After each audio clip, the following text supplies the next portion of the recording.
A little bit of time. Let me talk about something that you can see. Something that, the way that I'm dressed. Let me explain. If y'all can see my shoes here, in English, they call these center seam moccasins or pucker toe moccasins. But in our language, we call one shoe galoshulo. A pair of shoes is called dilashulo. Now, I don't know where the word moccasin comes from, but I have a sneaking suspicion I know where the word galoshes comes from. But anyway, this is a very old technology. Now, I have to give it to them, though. The archaeologists and anthropology, that field of study, they have developed some pretty neat methods of calculations. They've developed these tools, the LIDAR for one. They've developed carbon dating. They have developed all of these neat things from their study, from their robbing of graves. And so these archaeologists and anthropologists, they found something weird in a cave in Arkansas. They found a shoebox. Now, really, that don't seem weird at all, but this shoebox happened to be made from river cane from this region. What in the world was it doing in a cave in Arkansas? Somebody had a nice pair of shoes that they carried with them, and for some reason or another, blah, blah, blah, say that 5 times fast, they forgot that shoebox or left it behind in this cave in Arkansas. So these archaeology folks, they found it. And they done the carbon dating, and they determined, they put this out amongst the scientific journals, that they found the oldest pair of shoes on this side of the world. Now, I really wouldn't have paid much attention to that story except for the shoebox. River cane from this region, from this area. They couldn't pinpoint exactly where it come from, but they said it was in the southeast. It's where that shoebox was made. So that's what piqued my interest, because we do a lot of basket works, mats, everything, a lot of stuff out of river cane. So that's what made me pay attention. So looking at what they said, this is the oldest style of footwear to this side of the world. I wanted to say, heck yeah, that's our shoes. That's the oldest. But I'm a hunter. I follow the tracks. And I have common sense. So in my mind, I am thinking the folks that live in the tundra, the folks that live where there is snow on the ground 24/7, you would think they would probably need shoes before we would need shoes down here. Because the only time we would really wear our shoes is when we would travel or during winter time. But it's still neat to think of this is a very old technology that has made it to current day. That's still pretty neat to think about. But I don't think it is the oldest style of footwear. But anyway, I'm not wearing leggings, so I'm not going to talk about them. But I'll talk about this next article of clothing. This is a little more difficult to explain. They call these a breechcloth or a breech clout, however you want to say it. It's simply a long strip of cloth or a long strip of animal hide meant to cover the essentials. And we'll move on. It's not a diaper. Now, the trade shirts, we'll talk about these for.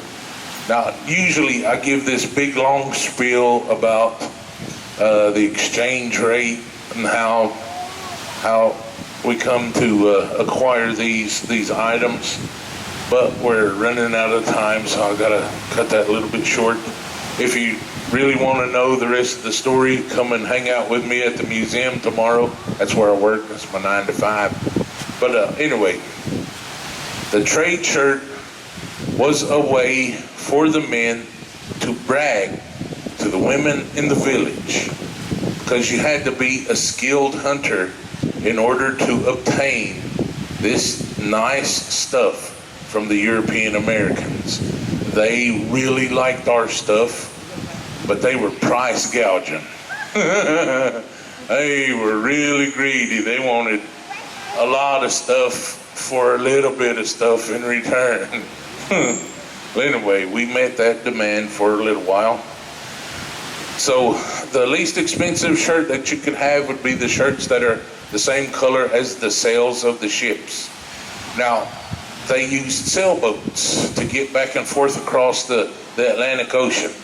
Now, once the sail had become damaged to the point where they could no longer repair it and use it with confidence to get back and forth across the ocean, that is when they would cut it down to make tents, to make bags to carry things in, to make jackets, to make pants, and to make trade shirts. But the most expensive trade shirt that you could have were the ones with floral designs, the floral patterns. So that would be like the difference between cruising down Main Street in your town on Sunday night in Dad's old work truck, which would be the plain trade shirts, or the family car, that nice Cadillac you got to drive to church on Sunday in. In the work truck, you ain't gonna get much attention, but in that Cadillac, you might turn some heads. So that was what the shirt was for us men at that time period. There's documentation of Cherokee men wearing about 5 or 6 shirts at a time. They was really bragging. So what they were telling the women was, I'm a great hunter. I can feed a family. I can take care of you. So now that brings me to the belt, finger woven belt.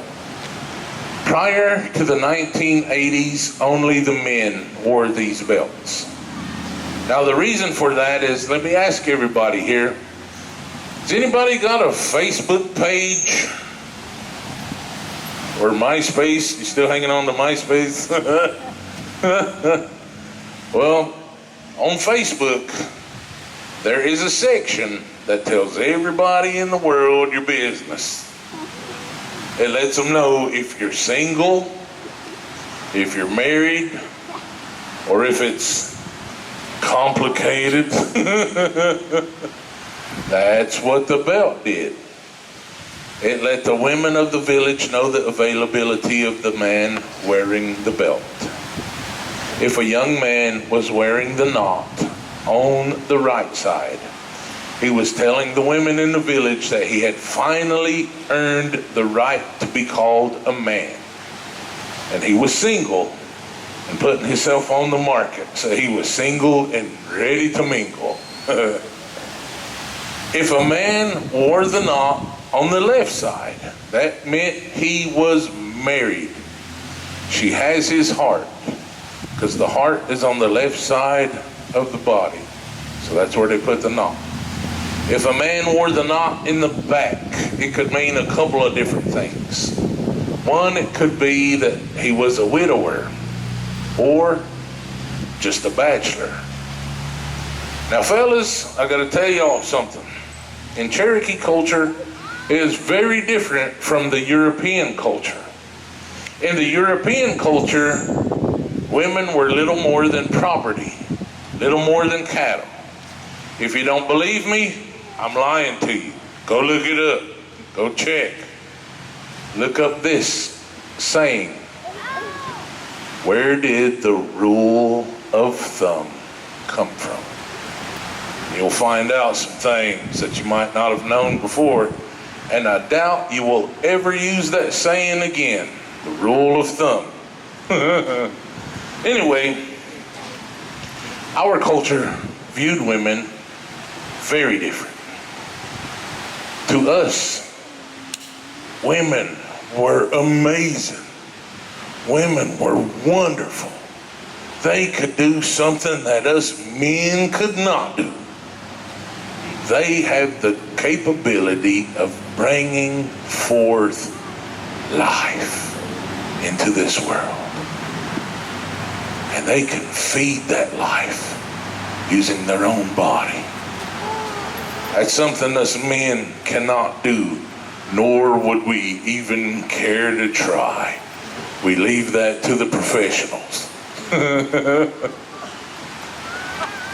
And in Cherokee culture, if a man went to the woods and built a house on bare hands, blood, sweat, and tears, built a big house, the moment he gets married, the house belongs to her. The garden belongs to her. The children belongs to her. And the woman even decides how long the marriage lasts. So if the fellas are out hunting one day and they come back home and they see their shoes and their clothes out sitting by the door outside, you didn't need Judge Judy or divorce court to let you know what happened. You just pick up your stuff, put the knot in the back, and go down to the townhouse and live with the rest of the bachelors. But if you're a good hunter, you're not going to be single very long. But ladies, I got to tell you, if you're going to the townhouse to find a husband, it'd be kind of like going to the used car place to get you a nice ride. Better look under the hood a little bit. Kick the tires. No, just kidding. But anyway, now let's talk about the side pouches. These are not purses. They're not man bags. They're side pouches. We wore these because we don't have pockets. We carried our essentials in our side pouches. We would carry our fire making equipment, our fishing implements, some hunting tools, the things that we would need to be out in the woods, we would have in our side pouch. Now every man would have at least 2 side pouches, but maybe 3. One side pouch would be for hunting, so all his tools for hunting would be in his side pouch. He would also have a war pouch, so all of his instruments for war would be in that pouch. And the third pouch that is a possibility is if you were a statesman, if you were a businessman, you would have a very nice decorated side pouch as well to hold all of your important papers, all of your treaties. Well, anyway, so that's what the side pouches were. Now, on our side pouches, and that's where the men would display their silver. But also, too, afterwards, from there, this is where it started, but after there, they would put silver brooches on their shirts, on their breechcloth, silver accoutrements in their hair, silver earrings, silver nose rings, silver armbands, silver cuffs, silver everywhere. If you came across a man at that time period with a lot of silver, you wanted to be his buddy or give him a lot of room, because he did not get that silver by being a nice guy. The way he came about that silver is when the English had problems with the French, they would employ us to do their dirty work. Now, even more silver. So a fella decked out from head to toe in silver back then, he was very well versed on the field of battle. So for the young men that went into court his daughter, you just had to wish him good luck. Just kidding. But that's a little bit about the silver, which is a nice segue to this instrument here. This was the AK-47 of the day. Every man carried one of these. And in the right hands, this is one of the most deadliest weapons in the world. This is such a serious instrument that in our language it carries several names. Some people refer to these as the gunstolti. That word simply talks about the motion in which this is used. And that's the same word that we use to describe a hammer. Now, as I turn it around, you guys can see that it almost comes to a sharp edge. And if I swing it hard enough, it will go inside. So some folks refer to these as galuyasti, which is our same word for axe or hatchet. Tomahawk is not our word. But now the most serious name that these carry is Donowashki, the maker of war. Now, when the European invaders came across the Great Water, they brought with them pistols, rifles, bullets, and gunpowder. They brought cannons. They brought hatchets and axes. They brought swords and knives. Some of them even had full suits of metal. They brought all manner of warfare weaponry. We had a stick. But with that stick at our side, us, our brothers and sisters from the Six Nations to the north, the Iroquois Confederacy, our brothers and sisters here in the southeast, what are known as the 5 civilized tribes, we became the only peoples in the entire world to be able to boast this claim.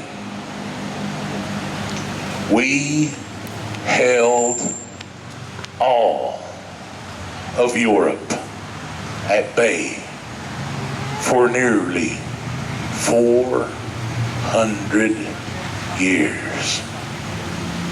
From 1492, Columbus sailed the ocean blue until 1835, when they finished the trail where they cried. Almost 400 years. Now, from our back door all the way to the Pacific Ocean, only took them 50 years. So I'm not saying nothing, but I'm saying a lot.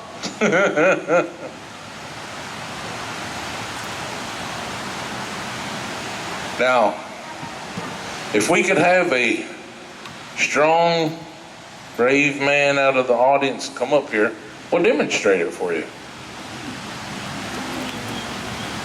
It won't hurt. Are there no strong, brave men? No, I'm just kidding. Oh, we got a volunteer. All right. I'm going to have to do it then. All right, buddy. What's your name? Eric? Nice to meet you, Mr. Eric. Give our brave volunteer a big round of applause. Bravest man here, buddy. But it's not going to hurt for real. But there is one important thing I want to tell you before we get started. Do not move. Now, I want to show you guys 2 simple movements with this instrument. I want to show you up and down. Okay? But before we demonstrate this, we got to set up the scene. Now, Mr. Eric here, he is from jolly old England. He is under the employment of His Majesty King George. Okay? Now, King George had a standing order for all of his soldiers. Like I said, I want you to think I'm lying to you, so you're going to want to go and look this up. King George's standing order to his soldiers was, now I'm paraphrasing, I can't remember exactly word for word, but it went something like this.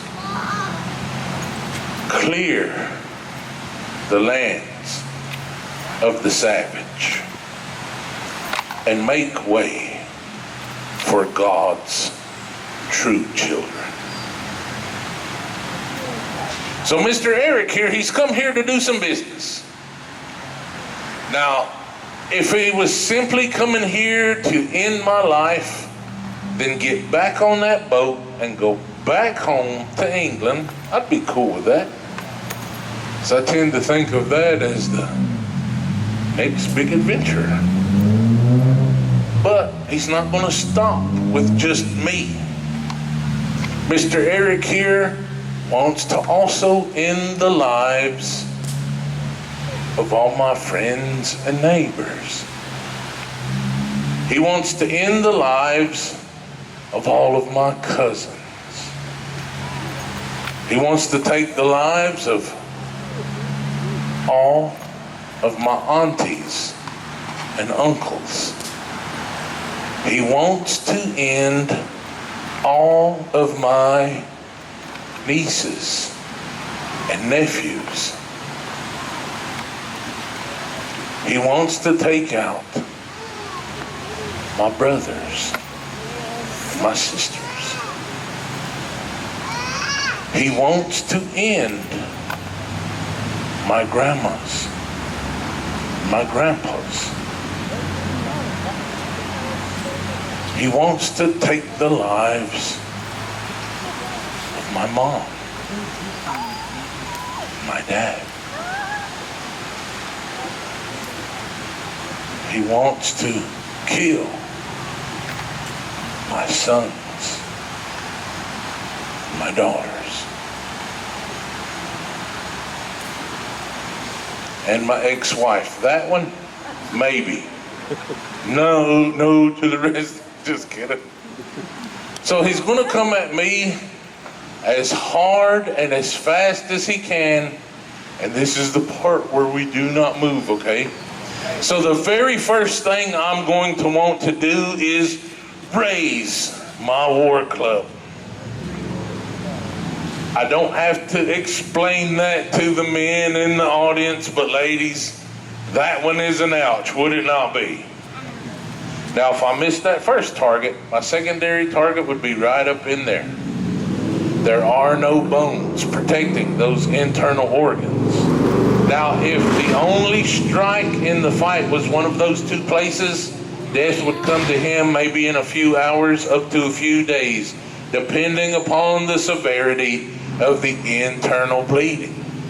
But now, if I miss those first two targets, my third and preferred target would be right there. He's bit through his tongue, and it's wiggling around on the ground somewhere. At the very least, he's spitting out some teeth, and I have fractured that jaw. But if I ate my Wheaties that morning, that bottom jaw is now mush. He wouldn't die from that hit. He would die as a result of the complications from that hit. For one thing is, we didn't have the dentist or orthodontist or any kind of oral surgeon to go in there and to repair that damage. And if anyone here has ever had a broken bone, you know that once the pain medication wears off, or once that shock wears off, with every beat of the heart, you can feel that throbbing, agonizing pain. So when the body is under stress, the heart tends to pump faster.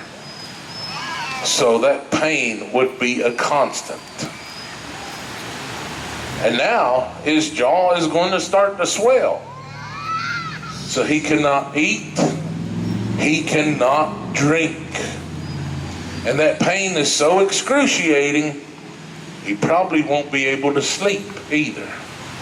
Because if he lays down on his back, gravity is going to pull those bones apart. So he's going to try his best to sleep on his stomach. And he's going to hold his head up from the pillow. If he happens to get to sleep, sometime during the night, his arms are going to move, sending his head crashing to the pillow. And those bones will click back together at the end of that crash, turning it into the world's rudest alarm clock. Well, we're not done yet. We just started. We just went up. So he is going to experience this pain until his body gives out from lack of fuel. Would that not be a terrible way to go? All right, Mr. Eric, me being the compassionate man that I am, I would go ahead and bring my war club back down. Now, if I got him on one of those first two targets, the human body's natural reaction is to double over. So if I could get you to double over, please, sir. For all you gamers in the house, this right here is the reset button. He is waking up in his next life. Okay, you can stand up. Now, if I hit him on the chin, the force of the blow sends his head back. Now, what happens if a mosquito bites us, or we get stung, or burnt, or cut? We're all wired the same way. Our hands go to where it hurts. So if I hit him on the jaw with this war club, he's automatically going to drop whatever weapon he is carrying. The force of the blow sends his head back, and both hands are going to go up to his chin. So if I could get you to look up and put both your hands on your jaw. As I bring my war club back down, you can see that those fingers offer very little protection. And the bones in the face here are the thinnest bones in the human body. So if I hit him there, that's pushing all this in. All the blood fills his sinus cavities and he drowns from the inside. Ladies and gentlemen, give Mr. Eric a big round of applause. Thank you, bud.